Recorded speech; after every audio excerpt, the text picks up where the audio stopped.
And I was so frustrated that the coach at Baylor wasn't allowing me to do my job. He hired me to be assistant athletic director for player development. So my boy Quinn was like, bro, tell me, we on the whiteboard. He said, tell me what you would do. So I go over there, this is what we could do. We could do this. He's like, bro, you worried about this man? You got $1 million business. I started noticing my alma mater, we would send kids to college and then they would come right back. As we start building stuff, I've always been passionate about athletes. And so it kind of just naturally happened into something going from like, I just want to help people to like, oh, I can consult to like, oh, this is a business where I can help even more people.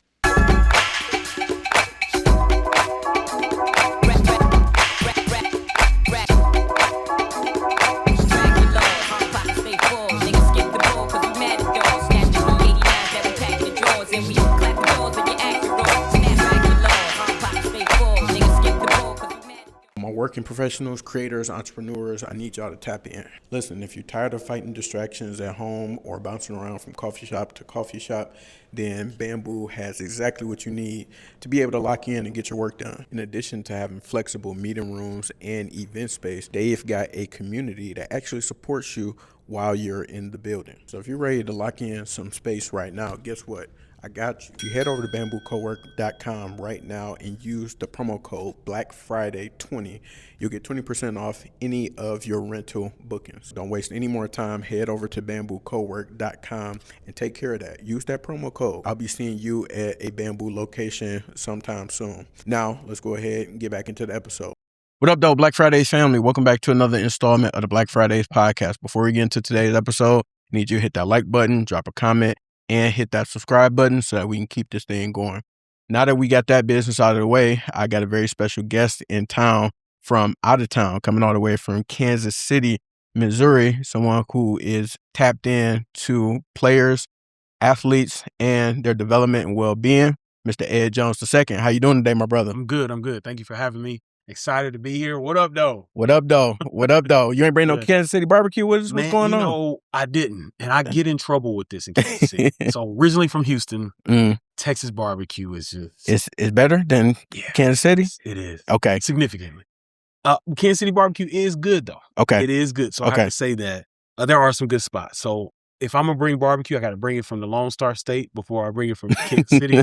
But Kansas City does have good barbecue. Okay. I get into it, man. We get into it. I had to leave it alone for my own safety. For sure. What I want to say. For sure. So, Ed, you are here. You actually have, not a big announcement because it's already out there, but we'll talk about the Player Development Summit in a minute. But I really want to know, in terms of your experience and your journey through athletics, where did you see an opportunity to be able to provide the services that you do in terms of being able to think about athletes, their personal development, and then on the field development as well? When did that gap become apparent to you? And then when did you decide you wanted to step up and do something about it? Yeah, that's really great. It originally started in college.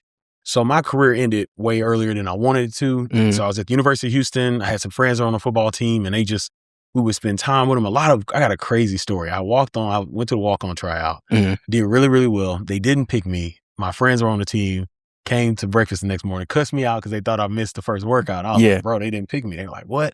So anyway, we had these relationships with players, and I would just see like this missing piece in their life. Like I would go do an internship. And they go, well, what you do at your internship? What do you do this? Or I would go to this event, or I'd be working on my resume, and they kind of like, what's all that, right? So I saw that early, got into coaching because I just love coaching. I was the player that athletically, I might not be as good as anybody else, but I was going to be on the field because I knew our entire playbook and what they were trying to do on the other side. So coaching came naturally. One of my coaches was like, hey, you should coach. My mom was on me about teaching because I can naturally teach.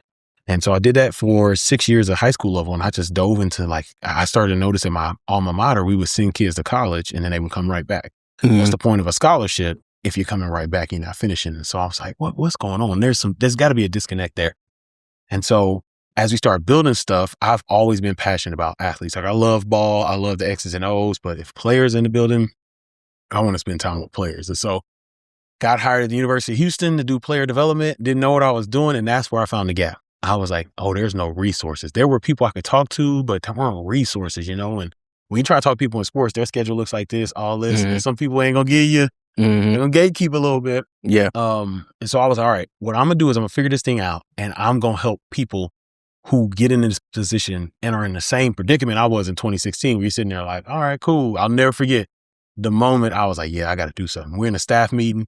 Head coach talks to strength coach gives us update, talks to academics give update, sports medicine, update, dietitian, update, tickets, update, offensive coordinator, update, defensive coordinator, update. Ed, what you got? Players are, you're getting better, coach. Everybody started laughing. And I was like, all right, there's no framework to this. Mm-hmm. They don't know what I'm doing. And essentially, I don't know. So that was the gap. Once I found that gap of like, hey, there are some systems that will help people be better at the job. Because I care so much about athletes that I want people to be prepared. So that kind of, that natural gap of like undergrad, like, my friends are missing something. Being a high school coach, like, there's this gap of these guys going to college and coming back. And then being in college, like, oh, we need a system or resources for the person in this role. Mm-hmm. And real quick, when you played ball, what position did you play? Yeah, I was D lineman. Okay. Yeah, I was D lineman, so I could play all. We had a 3-man front, so I could play end, nose, and tackle. Okay. Definitely 2-down guy. 3rd down, they was getting me off the field. No pass rush moves. I had a bull rush. That was it. I used to act like I couldn't hear my coach when he was trying to get me off the field. He'd be like, Jones. I'd be like, Jones, get off. So I was a 2-down guy. I had a couple of sack opportunities, missed them. Okay. But, I just want to show my coach. If I'd have got a sack, I probably got a 15-yard penalty. Because you go. Oh, yeah. I would have got it. Yeah, I've been running. So that's why I played D-line. I started off at O-line. I wish I would have stayed there. Mm-hmm. But it all worked out. I mean, based on your background, your love of the game and knowing the playbook and stuff, it seemed like O-line might have been perfect for you. Because you got to be pretty smart to play O-line. Yeah, and so it was just... I think some defensive, no offense, because I played both. But some defensive linemen, it's literally like you run through this wall, or you figure out how to get around this wall. Right. But yeah, O-line, you really got to be, you got to be smart. Yeah. Somebody mentioned it. So like when we would do scout team with our D-line, I would literally turn and they was like, one of the D-line was like, Jones, you the best offensive lineman I played. And I'm backing the guy up. And I heard somebody say this, and I was like, this makes sense. They said, to your point with D-linemen, they say you got 2 type of people who get into fights. You got the people that get into fights, they'll just get into them. You got people who are protectors, who won't mess with nobody until you're protected. When I looked at my life, I wasn't gonna pick no fights. But if you mess with somebody I knew I was gonna do it, and that's perfect for offensive linemen. It's like, I'm protecting who this person, this ball carrier, whoever behind me. So I wish I would have stayed there. And this is another thing. I should have, my freshman year in college, I'm at the walk-on trial. This guy's 6'4", this D lineman 6'5", he's 6'3". I should have went over there and snapped that ball. I was 5'10" at the time. I hit a growth spurt my junior year of college, but yeah. Junior year of college growth spurt is crazy. Crazy. The crazy thing is they wanted me, I got down about 240, 250. They wanted me to come bad. So I was doing an internship, and our executive assistant, she moved to football. So I would go visit her. Hey, Shelly, how you doing? Hope all is well. And Coach Sumlin, who was the head coach at the time, he would always just kind of look at me. I was like, and she was like, they want you to come out. I was like, hey, I was enjoying being a student, man. Yeah. It's the first time in my life, you're a student, you get to, hey, I was enjoying the student life. So I was like, nah, I'm good. I got like 42 to 36, 42 hours to get up out of here. I'm just going to get out of here. So, yeah. And so beyond the field, so tell us more about that in terms of, so we talked a little bit about where you were in your journey when you discovered these gaps, and then talk to us about what beyond the field is. And then once you decided to invest more into developing that, what was that journey like in terms of that point in your life at that pivot? Yeah. So beyond the field started off, it's going to be crazy. They told me, hey, we need you to present player development at a recruiting visit to the recruits and their parents. And I'm a marketing minor. So I didn't want to be like, oh yeah, that's the player development guy. So I'm like, no, this is going to be a program. This is going to be like, that's kind of my mind. 3 steps, all that, right? So I was in the parking lot with my guy, Adam Cordaji. Shout out to Adam. He's working for the MLB. And I was like, Adam, man, I got to come up with something, man. I got to come up with a program name. I was like, I got to show these parents that we're taking care of their players beyond the field. And he was like, that's it. And I was like, what? He's like, beyond the field. So I'm like, bet. So I spent the whole night up like beyond the field. And so I had 3 tenets because I'm a big person on threes, because there's a study about the rule of 3, or they call it the law of 3, that basically as kids we learn, first way we learn patterns is threes, A, B, C, 1, 2, 3, it's all threes. And so I was like, all right. So I spent that whole night. I was like, what are going to be my 3 pillars? Because I did some research. Somebody had 10. Ain't nobody remembering 10. And so I thought about when my first head coach that hired me, he told me 3 things. He said, I want you to take care of players, get in the community, get them summer jobs. So I was like, all right. If we take care of the players, how can that look deeper? Personal ones. Let's take care of them overall. Get them in the community. Well, let's do more community impact and then get them summer jobs. If they need summer jobs, they're probably gonna need jobs and they're done career development. So I had my whole presentation ready. I went up there and did it. They was like, dang, that's pretty good. And so we did the Beyond the Field program. I fleshed it out at Houston for 2 years. It was awesome, man. We were getting a lot of things done. Being in Houston, all those Fortune 500 companies and alumni. We talked about Houston a little earlier. It's just so much opportunity for our guys. So much opportunity. So I ended up getting fired at Houston after a winning season. We were 8-5 and got fired by my alma mater. Crazy. I'm still kind of a little hurt by that. But I go to Kansas. We have this guest speaker. He is, his name is Dr. Kofi Smith. He played football at Georgia Tech. He was the president of the Atlanta Airlines Terminal Company. So Hartsfield Jackson, which is the biggest airport in America. Detroit might be as big. But anyway, he comes and speaks. And so he's sitting there in my office. He says, hey, can you break down what you do? So I go up to the board. Hey, this is Beyond the Field. This is what we do here. This is how we do this. And he looked at me and said, hey, you better make this an LLC because by the time you're 40, this is going to blow up. So I'm like, okay, bet. Right. And so I did it for my birthday, made an LLC, started thinking about things like that. Then COVID hit. So COVID hit, got a lot of time on my hands. I started writing. It was this guy named Darren K. Roberts, Dr. Darren K. Roberts. He's big on LinkedIn. He had this like Micro Wins. He has this book called Micro Wins. And he was like, hey, write 250 words a day. So it was like health, family, work. So I was writing 250 words a day and ended up writing my first ebook. So that happened. And then I was like, okay, there's something to this. Start picking up traction. People are like, man, I love your blogs. I love this. And then I went to Baylor, and unfortunately, Baylor was toxic. It didn't end up being what I was. So after 11 months, I was let go, which is part of the game. And so at that point, people were like, hey, man, you know, you got a business, right? I'll never forget. I was talking to my homeboy. Shout out to Quentin Jordan. He's at Texas Tech. And I was so frustrated that the coach at Baylor wasn't allowing me to do my job. He hired me to be assistant athletic director for player development. So my boy Quentin was like, bro, tell me, we on the whiteboard. He said, tell me what you would do. So I go over there. This is what we could do. We could do this. He's like, bro, you worried about this, man? You got $1 million business? And I was like, I didn't see it at the time. So, you know, you get fired. I'm sitting there. I can't find jobs. Found out I was getting lied upon, which is part of the game as well. Once again, people are forgiven, but I don't forget. And so time went on, last couple of years, I just been like, you know what?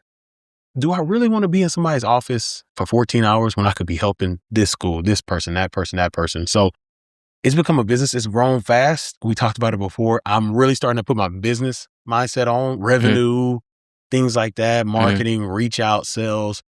And so it kind of just naturally happened into something going from like, I just want to help people to like, oh, I can consult to like, oh, this is a business where I can help even more people. Yeah.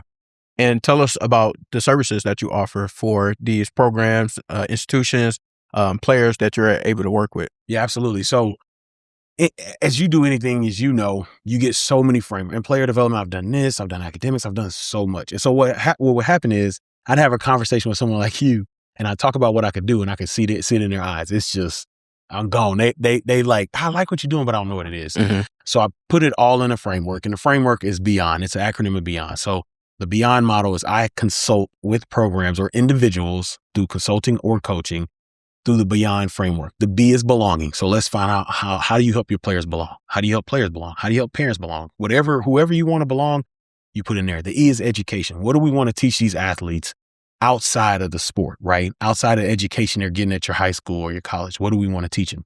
The Y is your purpose. We got to let them know their purpose. You know, with football athletes specifically, once you're bigger, stronger, and faster than the other kids, everybody's already thinking, especially this weekend with the draft coming up, and like, yeah, this gonna be you, right?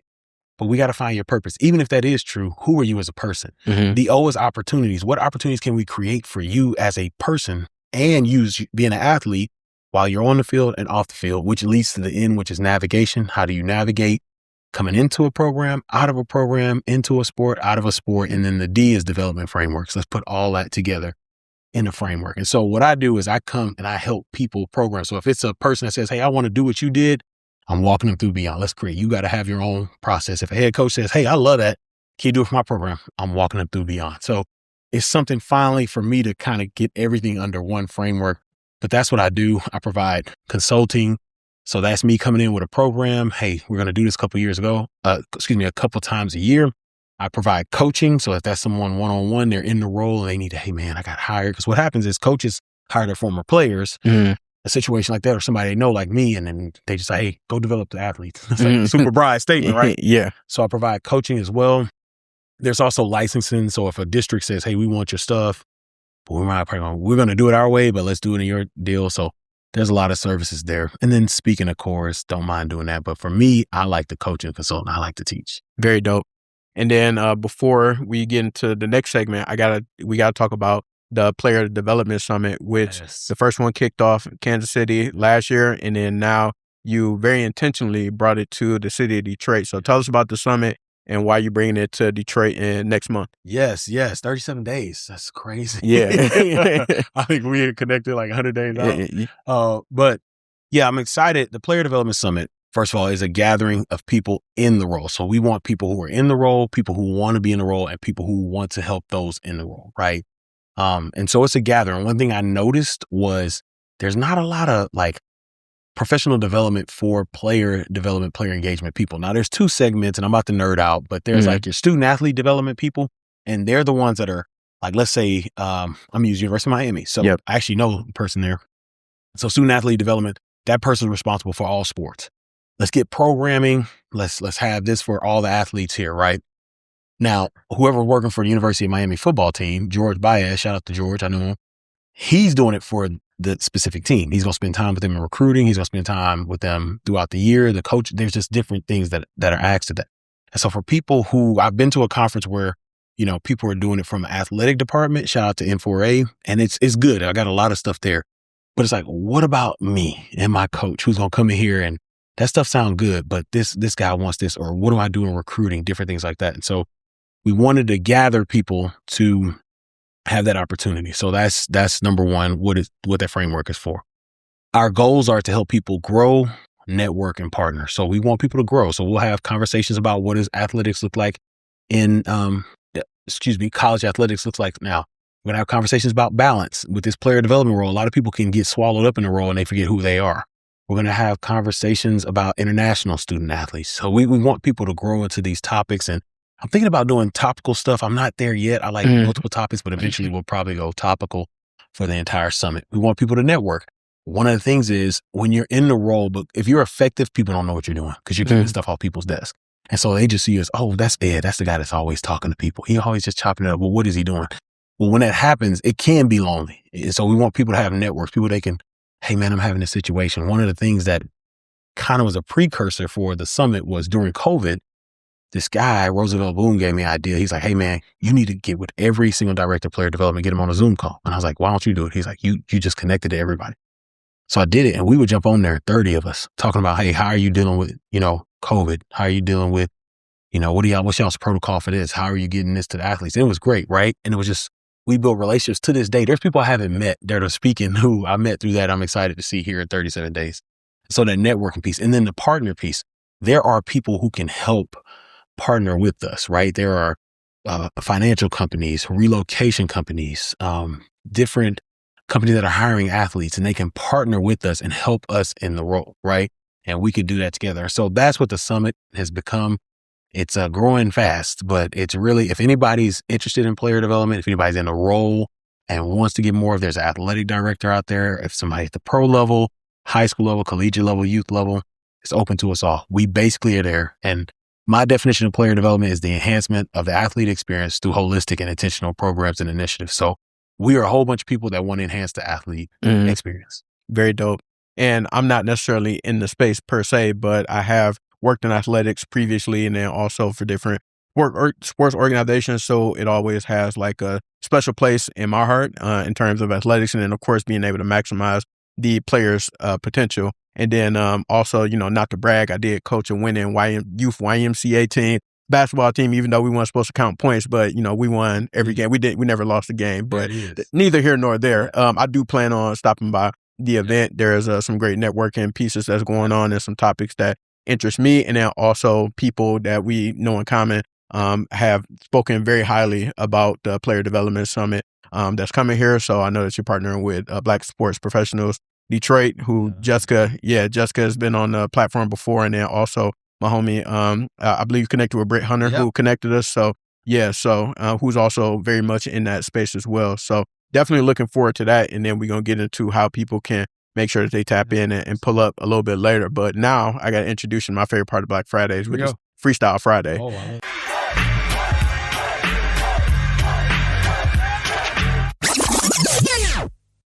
So I hope you didn't come here empty-handed all the way from Kansas City. I know you're from H-Town. You got to have some bars with you somewhere. You got to be able to. Hey, so I can. The crazy thing is I actually can freestyle. Okay. My brother, so this is going to be crazy. My brother produced music. And so he like went on tour with Juvenile, did some songs in Houston. And it's been a while, but like, I don't know if you ever heard Wanna Be a Baller. Yeah. Call it. Heard that. My younger brother actually rapped. And I was telling the bartender today, I was eating lunch at a restaurant, that my younger brother rapped. And so I'll never forget, he came to me and said, hey, man, this guy at Elkins High School named Travis Scott. Man, he gonna blow up at some point. I was like, whatever. And then there's Kurt Cobain drinking my cup. Kurt, he used to legit be in our house. So his sister played basketball with my sister.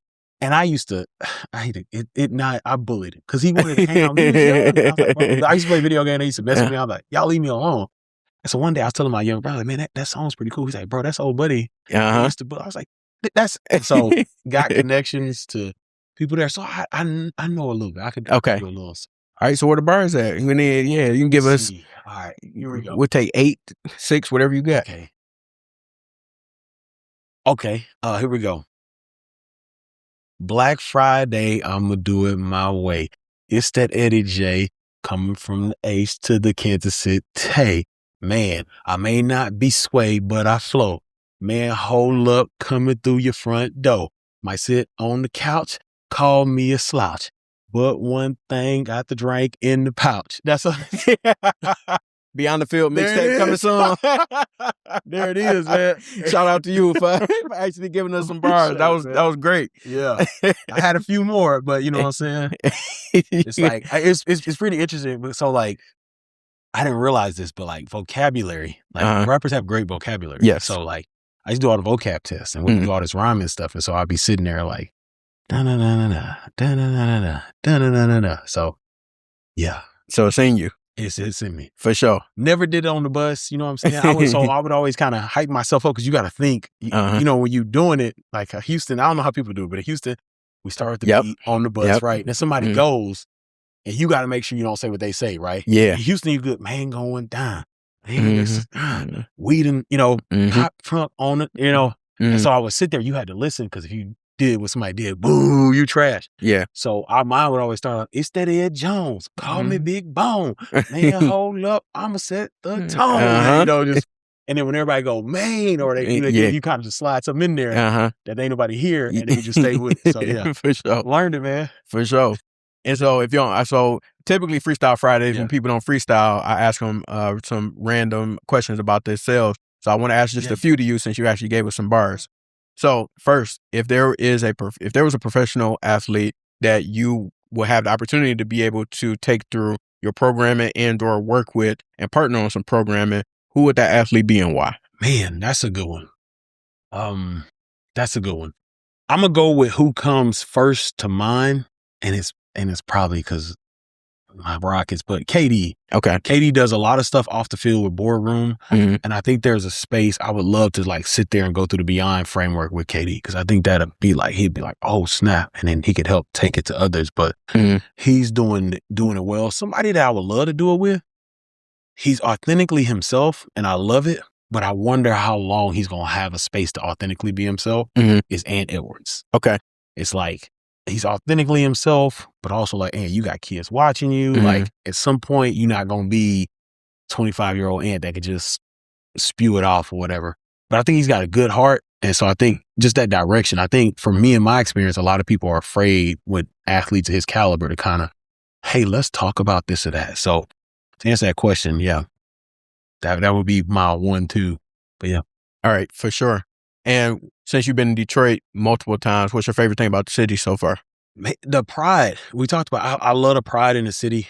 People born and raised. You from Detroit? Born and raised, right? So Detroit is like, it was interesting growing up. So Motown is just my parents' Motown. You started doing, I like history. So I was a history teacher. So I like doing, so you start doing history of Detroit. Then you start seeing the sports pride. And it's just the pride and like, man, Detroit, it's going to happen in Detroit, right? Like I think about Motown, like, y'all going to, we're going to relegate y'all to this space. You ain't going to have the access. Cool, bet, like, or you think about, some of those, like the Pistons teams of the 90s, like ain't no little guard supposed to, lead a team. Bet, you know what I'm saying? It's just like that stuff. It's just the city just has this energy of like, we going to get it done. Like even going back to, I nerd out on like the whole like Ford assembly line, all that stuff. And so it's the pride of the city and it's good people here. Like one reason why it's in Detroit and it could possibly be back in Detroit for next year is just like the support we're getting. Like people are just like, man, what you need? Like we here. So I appreciate that. That's what's up. And last but not least, most random job you ever had or can remember? Oh man. Hobby Lobby shelfer. Okay. I will never forget that. That was my first job after graduating college. Okay. I'll never forget that. I was, got my degree. They tell you, go to school, get your degree, you get a job. And I'm sitting there looking for jobs. I'll never forget my uncle came and he was a manager at Hobby Lobby. He said, hey man, why are you looking for a job? I think you should go to Hobby Lobby. And I was like, man, I ain't trying to go to Hobby Lobby, but I still keep that name tag to this day. Okay. Just remind me of humble beginnings. It was pretty cool. It was great people there. I had a teammate that worked there and they just seeing him like, he just loved this job. And it was just like, it was really humbling experience, but I'll never forget Hobby Lobby shelter. That's dope. You learn a lot about the business. That's dope. Well, appreciate you for partaking in Freestyle Friday. Absolutely. We actually got some freestyle out of it. So made it even better. So wanted to go back into questions about yourself and beyond the field as well. So would love to be able to know, in your experience in coaching and doing your programming, working with different organizations, athletes, etc., what has been the main thing that you've seen has been a deficit in terms of them being able to excel off the field? So I know that you mentioned that there were a lot of folks that even you came up with where you noticed that they would go to school, they will ball, and then they'll be right back home not too long after. And so wondering what were the key essential things that they were missing to truly like elevate their lives, whether they ended up going pro or decide to do continue athletics after school and beyond. Yeah. It's the biggest thing. I love what you said because it's the biggest thing when I look at athletes, coaches, parents. It's just awareness to the opportunity, right? I used to think it's awareness to the reality, to the stats. Like you're not going to the league, right? Everybody ain't going to the league. I don't think there's a misinformation there. I think people don't want to believe it, but I think it's the awareness of like, oh, it's all these other opportunities there. And so when I'm looking at the guys I went to school with or the guys I'm talking to now, they just don't know. They just don't know what they don't know, right? Because they see, oh, I'm a player, and this is any athlete. I'm a coach, or I'm going to do finances, or I'm going to do enterprise, because they hire a lot of athletes and they don't understand it so much. They see a company and they're like, they don't realize companies have marketing and HR and communications and sales and all that. And so it's just like the awareness of that. And then also the awareness of their own skill set. So one thing we did a great job everywhere I was at is assessment of who you are. Like, what are you good at? I'll never forget I had a conversation with a guy. He's in the NFL, JT Woods. I was at Baylor. I was like, hey, JT, you're really good at communication, huh? He's like, nah, coach, I ain't a rah-rah guy. They don't come to me. Man, what you mean, coach? I said, JT, every single person in our program talks to you, from that 18-year-old freshman to the 65-year-old staff member we have. Like, you talk intergeneration, because you can communicate. And I said, even though you're not a rah-rah guy, when you do speak, people listen. And so he's like, I didn't think about that, coach. And so we talked about stuff like that. So it's like awareness. I think that's the biggest thing missing, is that awareness of not their strengths and their opportunities. And then when you were an athlete yourself, what do you feel like it was the same deficit, or were there different challenges for you all back then? Yeah, it's definitely the same deficit. Like you're so focused on stuff, right? And, when I look back at my career, there's a lot of times I look back at my career and it's like, man, I didn't know what a scholarship was. Like just going base level, I didn't know what a scholarship was. I didn't know that a scholarship would help you be debt free. I didn't know that a scholarship would get you on a team. You'd be in this alumni network with this team. And it's just like, for me, it was just like, oh, I'm going to be a lawyer or a sports agent. And it's like, well, what else could you do? Right. So it's just, and I grew up in Texas high school football, which is like, that's Friday football is God down there. Yeah. And it's crazy. It still is. But you just get so focused on like Friday nights and all that. You miss the opportunities of like, oh man, that former player that talked to us, he owns a business. Maybe I should talk to him, right?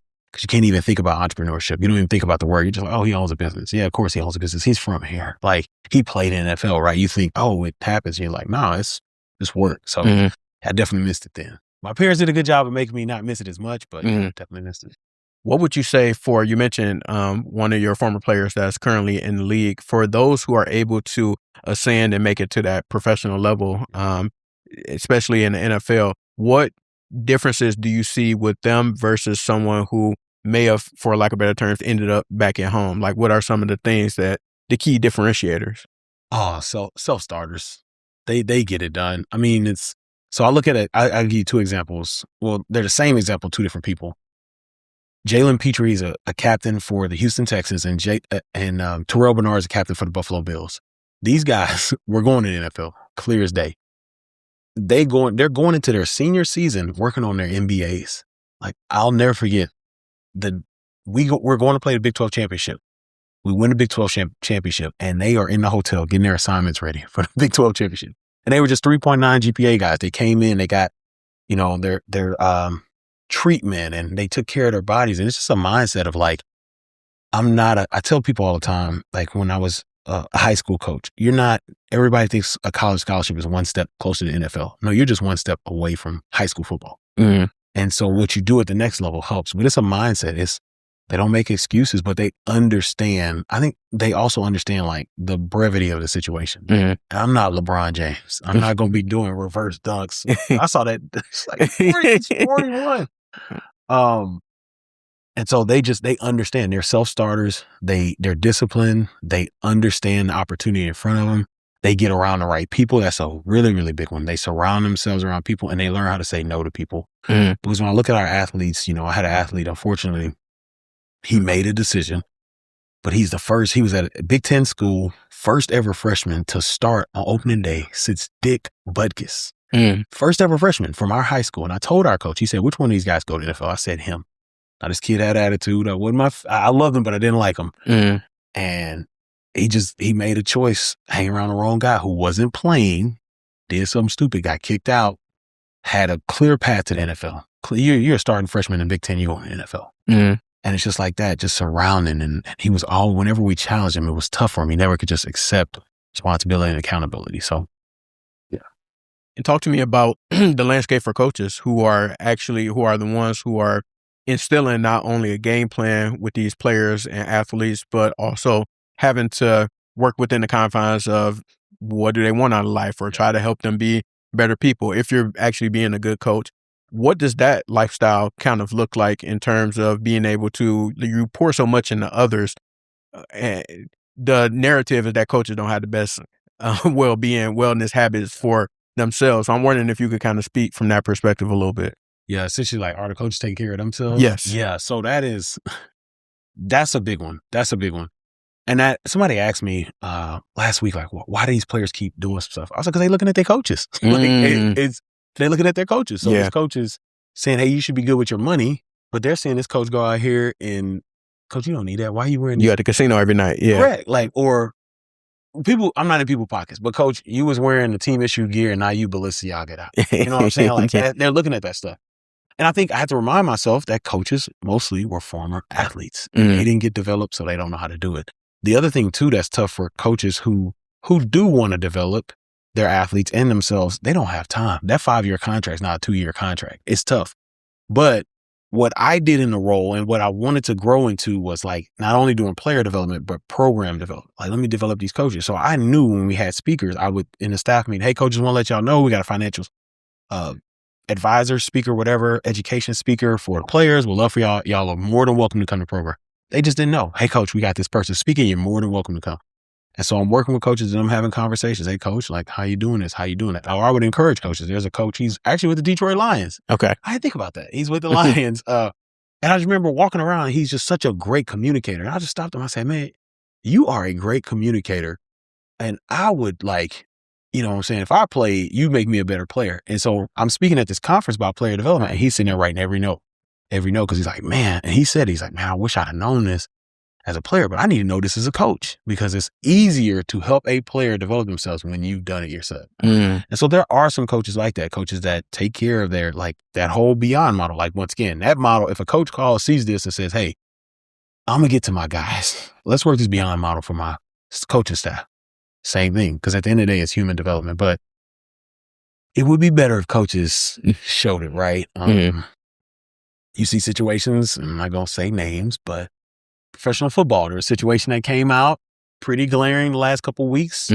Coaches talking about integrity and character and all that. And then you do something like that. And it's like, what are we talking about? Right. Like, and so it's just like, I mean, I've literally had players in my office like, bro, we know what he did, right? Hey, listen, you talking to a Michigan alumni. I know exactly what you're talking about. There it is. And it's just like, how do you, you can't, it's tough because they're big on, they watch people. It's just like watching film. And I used to sit in meetings because they would think, they would judge players off their GPA. And I said, these guys are smarter than y'all think. Right. And they telling me, now I can't tell you because I'm not going to tell you they tell me because emotionally you weak. But they rip me out of shreds. They know what's going on. And so I always challenge coaches to like develop. I'll never forget one time we had these 4.0 players at Kansas, and I was trying to take pictures of them. I said, hey, I need to take pictures of y'all before 2:00. I gotta get on a flight. So one of the D linemen, he asked, Coach, where are you going? What's the flight? I said, I'm going to a conference. I want to do professional development so I can be better at my job. He's like, wait, you go to get development to be better at helping us? I was like, absolutely. Like, I can't help y'all without helping myself. And so he thought the world of that. And he ended up being a captain for our team and making sure guys went to programming. Like, and so, yeah, they got to show it, but coaches be making bad coaches. It's just like, I watch the news and there's two things that I'm like, as much as I want things to change, I'm like, man, these coaches athletes, I'm going to have some good job security. They can't help themselves, man. Yeah. Especially at a school in Ohio that I won't name. They always have some interesting coaching situations going on. But, right. They on the podium telling people about themselves. Telling the players I've seen it. Yeah. It's hard to go back in front of a group. After you then been out here acting a fool. Yeah. You can, if you slipped a word, hey, man, I accidentally called you. My bad. Okay, cool, coach. Coach, that's a decision. You talk to me about the difference between choices and mistakes. You made a choice. Yeah, exactly. No mistake. Exactly. Yeah. So I got to ask you this because you work in the space. So NIL, and really I want to talk about the transfer portal, honestly. And so why do you see a lot of athletes that bounce around from school to school nowadays because of the portal situation and the NIL, I'm sure is playing a factor as well. My thoughts about that is if you bouncing around, if you on your fourth school in X amount of years, you just not that guy. Like it's not about to happen for you. But I'm curious as to if there's more that goes, I'm sure it's more that happens behind the scenes, or are kids just taking advantage of the opportunity that's presented in front of them and just like something gonna shake somewhere?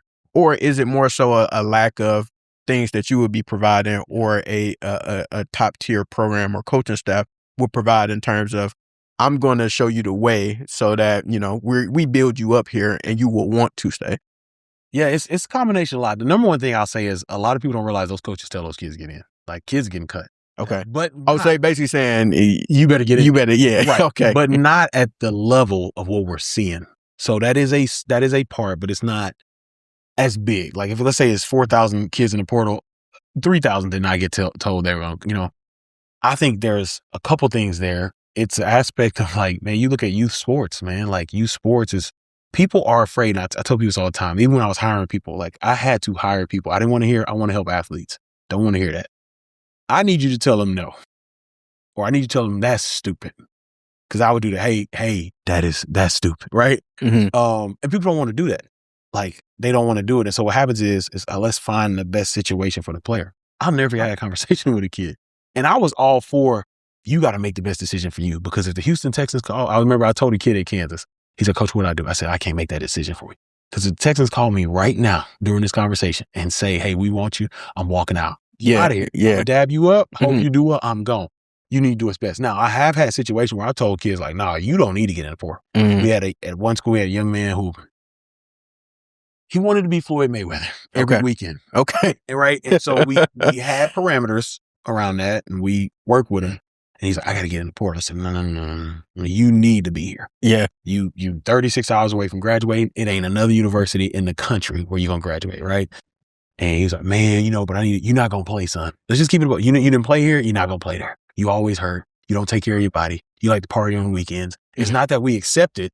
but we understand that's who you are. Right. And we're going to help you get past the finish line because you need help. And so you had those conversations and he's like, man, well, I'm just thinking, I said, I'm not agreeing on it. If I had to sign, I wouldn't sign it. Right. But I think a part of it is, and this happens, it is crazy. And it's a one part nobody's talking about. It's parents. Right. And when I used to do recruiting presentation about player development, I'm talking about player development. People who wasn't paying attention was the parents. Yeah. Hey, can y'all get off your phone? You would think if I told you, hey, I had to tell this group to get off their phone, you would say, oh, athletes. No, it's the parents. Yep. And so some parents don't like seeing their kids go through stuff. And I think there are positions where, like, I was talking to our when I was at the University of Houston, I was talking to our baseball coach. She was on the coaching staff, and she was like, why do these kids get in the portal? And she's like, why do quarterbacks get in the portal? I said, because once it's a guy, you ain't seeing the field. Yeah. And I said, it's different because pitchers, there's 5 pitchers. I said, ace pitcher, you can still pitch. I said, there's a couple positions where it's like, all right, I have to go if I want to play. I'm okay with that. Now, 4, that's different. It's a quarterback been to 7 schools. Now you need to sit down. You need to sit down. It's you, player.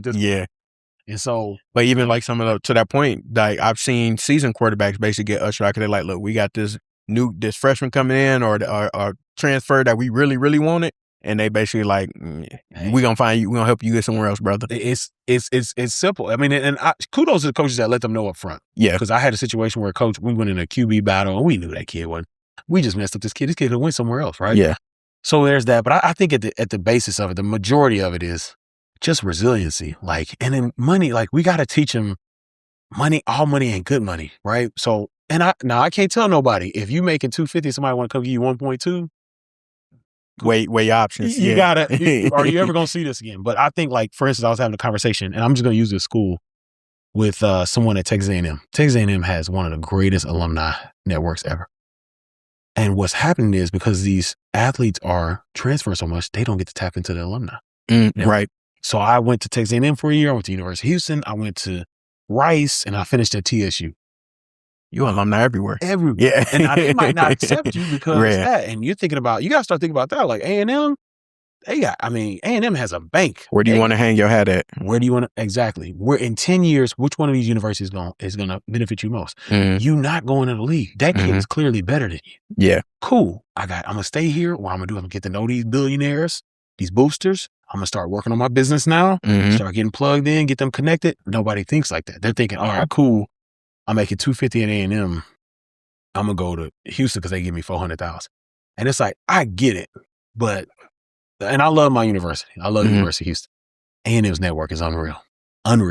So it's like, do I really want to, that's $150,000 difference. I understand that's money now, but like, if I'm looking at long money, unless it's M's, good. Because I know I can make them M's back. Yep. And you got to be that guy. You really got to be that guy. Because I think about it, Jahmyr Gibbs, who was at Georgia Tech for most of his career, but everybody can remember him from being at Bama because he went to Bama and showed out. Same thing with J-Mo. Went to Ohio State for a year and then went down to Bama, showed out. Like, you got to be that guy. If you're going to go somewhere for 1 year and they welcome you, Yaxel Lindenberg. We going to always remember him as the Wolverine, even though he spent his first 3 years or 4 years elsewhere. Like, so you really got to be that guy to be remembered. That to your point, I love that. Matthew Golden was at University of Houston for 3 years, I believe. He went to Texas for 1 or 2. First round pick of the Packers. Yep. I can't get mad at a guy if you move. Like, you got to make decisions. It's like with the FCS guys. If I'm at Wayne State, since we're in Detroit, if I'm in Wayne State and I'm an all-conference defensive lineman and Michigan want me, you got to go to Michigan. Yeah. You have to. Yeah. Yeah, they're going to find you anywhere, but you not only are you going to make money in the league, you make some money now. So there are differences. I don't mind the jumps, like you said, when guys are guys and they just want to, man, that's good. But a lot of it is like, you see these portals and it's like, oh, so-and-so jumped in the portal. He had 3 tackles. It's like, come on, man. Like so-and-so in the portal, he's going to stay there too. Yeah. And they don't think about that. Yeah. Man.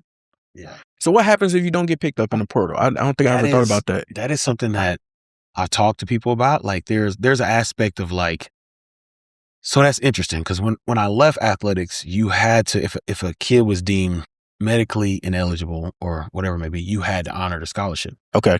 I don't know if they honor it if they get in the portal. I remember when I was in it, that was a big discussion. Okay, a kid went in the portal. He didn't get picked up. He went to school here. He's enrolled. He wants to, since he didn't enroll, he got in the portal as an athlete. He didn't necessarily leave the school. So that's something that I'm looking at. There's going to be some studies coming out here soon. There's a couple people who are doing studies on not only that, but graduation rates. So like yeah, that your degree plan was good at University of Michigan, but or Central Michigan, but you going to Michigan, that degree plan, you were a junior here at Central Michigan, and now you back to being a sophomore. So unfortunately, a lot of those kids don't get picked up. They don't get picked up, and they sit there, and it's the kids that going back to what we talked about. So do you go back to school, or are you just not? They not gonna go back to school. Okay, you just in purgatory. You're just sitting there, man, hoping. What was it? waiting for your next chance. Waiting for the mic to come so you can freestyle. But it's scary. Nobody thinks about that. Yeah. Because everybody thinks it's to your point, like, oh yeah, I'm gonna get in there, and then you don't realize, Jahmyr Gibbs about to get in here. Yeah, I ain't him. Yeah. I ain't, by no means. So it's sad, but it's that, and this is why I talk to our athletes about knowing how to say no, knowing who's in it for you and who's in it for themselves. Because a lot of this stuff, they're young kids. I know they're big and they could be 6'7". I had a conversation with one of my friends. Yeah, my player, 6'7", 295, built like a brick house, right? He's also 17 years old. He's a kid. Right. His brain is not fully deformed, Developed. Thank you. And so, yeah, it's just like, yeah.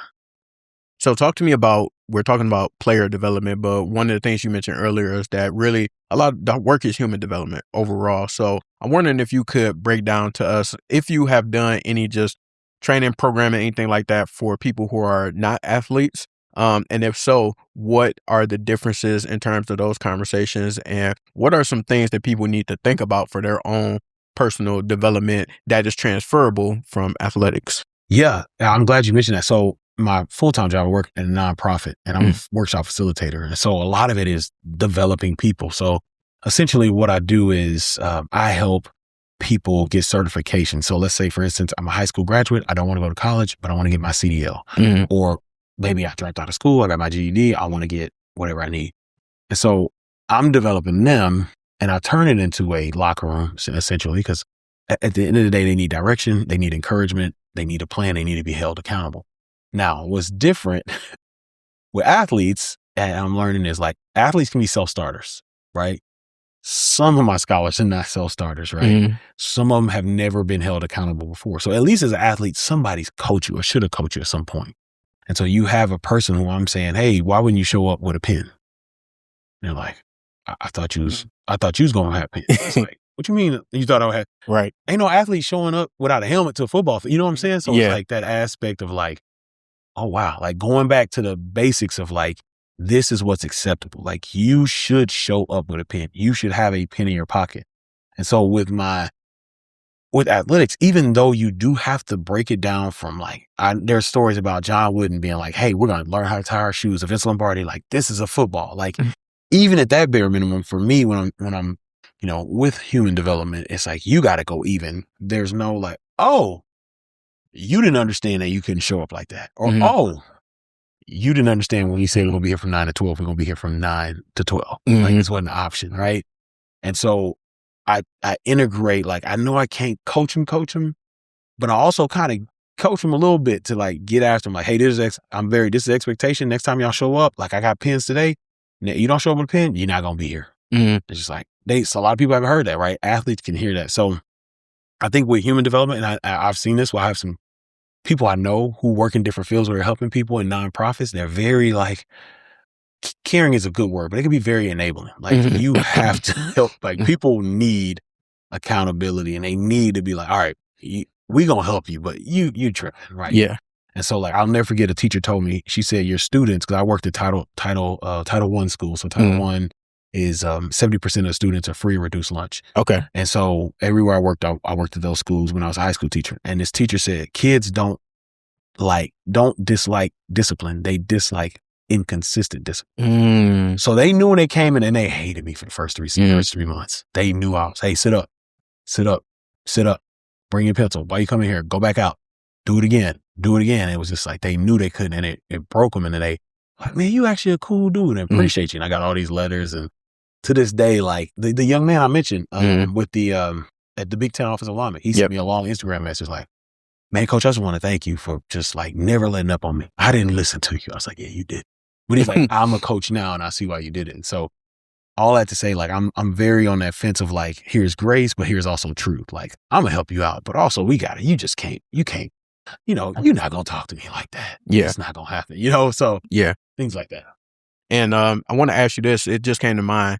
In terms of the work that you do and people you work with, can you out coach, for the sake of this conversation, but outwork a bad program or organization?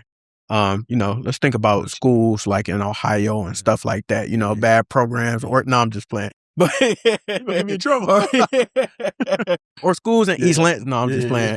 Because I told you about my school and our struggles. So, but in all seriousness, can you outwork a bad program where leadership might not be the greatest and it's just trickling down? Like, can you outwork those systems? Absolutely. Okay. Absolutely. And if I'm hearing you correctly, like how we go about our day, we can outwork someone that may. Yeah. So if it's bad juju in the building overall, absolutely, okay. Okay. Yeah, absolutely. I see what you're saying. Yeah, absolutely. You can outwork it. Okay. And it's connection, right? So I'll use an example I had. So when I was at Baylor University, I could not go to player development program. Craziest thing. I'm assistant athletic director for player development, and my coach, he was like, "Hey, coaches, you don't have to go to program," which is most coaches don't want to go. So I'm like, bet. I know I'm assuming he's not talking to me. So I go to his office. "Hey, coach, when you head over, I'm gonna walk over with you." He's like, "Nah, it's just gonna be me. You don't need to come either." I'm like, "This player development program, right?" So I didn't know who was speaking. I didn't know what was being said. And so I was frustrated. I ain't gonna lie, I was frustrated. So I had to think about a situation. How do I because I need to know what the players are hearing, and because I need to develop them. And so what I did was had a sign. "Hey, what did you learn yesterday?" They didn't even realize what did you learn yesterday? What's the number one thing? And so they would tell me. And so you outwork it by connection. Connection is how you outwork systems. Because if I wasn't connected to the players, then I'm done. So if someone takes access away, like overall access, you have to fight access with intimacy. And so because I knew those players and coaches and people, I could do that. So it was something that I've had to do it. And not just that coach, but I've had coaches that like player development, but may not give me the time. Like, I like what you're doing, but because the hardest thing they guard is that schedule, man. That is getting on that schedule is like, it's the hard, man. They will throw, well, I know you want to do your program, but I'm other guys do 7-on-7. Coach, that's 7-on-7. Like, let's get me. So it's all right, bet. If that's what you want to do, let me connect with these 5 guys that I know talk about stuff in the locker. Hey, man, I was talking to Ed Jones, blah, blah, blah. So you can outwork bad systems, bad operations, bad things. I think you outwork it by intimacy. So even if something happens bad, this has helped me even when I was a teacher, if something goes bad and I can't control it and I fully disagree with the direction we're going as a program, I don't have to say that to nobody. I'm just going to listen. So, man, I listen. Hey, well, I understand where you're coming from. Have you ever thought about this? Or, hey, let's work around that. So I'm a big believer you can work around, like, as long as you're there. Like, once you're out the building, ain't much you can do. And even outside the building, you still can do some stuff. But like, I know I've talked to people who are like, hey, I don't get any resources, but your podcast has been a resource for me. And it's like, to me, it's the relational aspect you can beat around. Almost forgot that. I'm glad that you brought that back up. You also a fellow podcaster. Yeah. So what has that journey been like? Congratulations. What's that journey been like? And tell us a little bit about the show. Yeah. So that journey is interesting. So originally, I love podcasts. I used to drive 35 minutes to Kansas. It was in Lawrence, and I lived in the suburb of Kansas City, Kansas. So I would drive and I was just listening to podcasts. And I was like, man, I'll never forget. The first time I heard a podcast, I was like, all this information, like, this is pretty cool. And so I would listen to them. And then I was like, it'd be pretty cool to do. And I was like, I don't really do all that, right? But what happened was when I found out that people were lying about me, I was like, all right, well, now I got to go back and say stuff. But I can't go out and be like, man, they lying on me, right? So I was like, let me do something that's so counter what they said that people were like, either that guy's crazy or they're lying. And so they said I was selfish. I was all about myself and I could never finish what I wanted to get done. So I was like, I bet. So I'm going to show up weekly with player development content. So weekly, I can get it done. If I'm showing up with this content for people, I'm not selfish because I'm giving people, I was nervous at first. I'm like, dang, I'm giving people stuff that they can use on the interview and get a job from me, right? Yeah. And so it grew into that, but like, I was like, I'm gonna do 25 episodes, I'm gonna be done. But I found this passion. Now, it is, as you know, it is tough, man, because people are like, just press record. It is not just press record. And so there were times where like, man, I don't want to do this no more. Yeah.